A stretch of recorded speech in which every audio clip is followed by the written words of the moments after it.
திருமால் தசாவதாரம் எடுத்தபோது ராமன், கிருஷ்ணன், பரசுராமன் ஆகிய அவதாரங்கள் எல்லாம் ஒரு தாயின் வயிற்றிலிருந்து வெளிப்பட்டது. ஆனால் மனிதன் பாதி மிருகம் பாதி கலந்து செய்த நரசிம்ம அவதாரம் ஒரு தூணில் வெளிப்பட்டது. திருமாலே மிகப்பெரிய மனக்கலக்கத்துடன் எடுத்த அவதாரம் இது. ஒரே வீட்டில் இரு துருவங்கள். மகன் பிரகலாதன் திருமாலின் தீவிர பக்தன். அவனது தந்தை இரணியனோ தன்னையே மக்கள் வணங்க வேண்டும் என நினைத்தவன். ஊரே இரணியனுக்கு பயந்து அவனது உத்தரவுக்கு கட்டுப்பட்டது. ஓம் இரணியாய நமக என்ற கோஷம் அவனது தேசமெல்லாம் ஒலித்தது.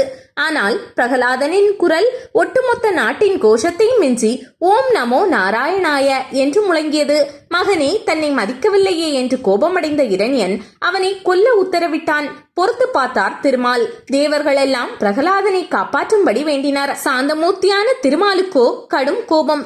இந்த நேரத்தில் தந்தையும் மகனும் வாக்குவாதம் செய்து கொண்டிருந்தனர். எந்த நேரமும் அவன் தன்னை அழைக்கலாம் என திருமால் முகத்தை மட்டும் சிங்கமாக மாற்றிக்கொண்டு உலகில் உள்ள எல்லா பொருட்களிலும் நிறைந்து நின்றார். தன் பக்தன் தன்னை எங்கிருப்பான் என சொல்வானோ என காத்து நின்றார். இதோ இந்த தூணில் என் ஹரி இருக்கிறார் என்று பிரகலாதன் சொல்ல அந்த தூணிலிருந்து மனித உடல் சிங்கமுகத்துடன் தோன்றினார். மனிதனை நரன் என்போம், சிங்கத்தை சிம்மம் என்போம். இரண்டும் இணைந்து நரசிம்மர் ஆனது.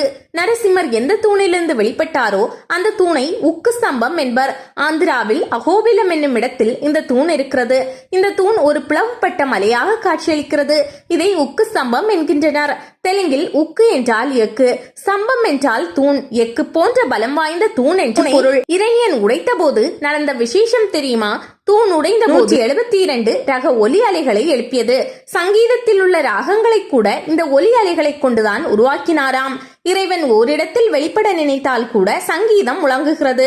அதனால்தான் கோவில்களில் விழா நடக்கும் போது மேளதாள நாதஸ்வரத்துடன் இறைவன் பவனி வருகிறான்.